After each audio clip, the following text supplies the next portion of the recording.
How to use ASOS referral program. Well, hello everybody, welcome back into the channel. In this video today, let me go through the steps on how you can use ASOS referral program.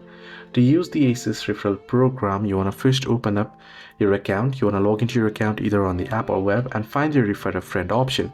On the app, if you head over to your profile icon here, you should get this list of options here.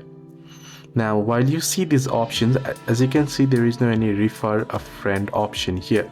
So if you head into settings, you'll find various other options. So here, as you can see, now lately, as of now, ASOS has no any referral programs right now currently. Now, as you can see, if in your region you do have the refer a friend option, then if you head into your profile, right on this page, you'll be able to see refer a friend section where you can proceed to refer your friend.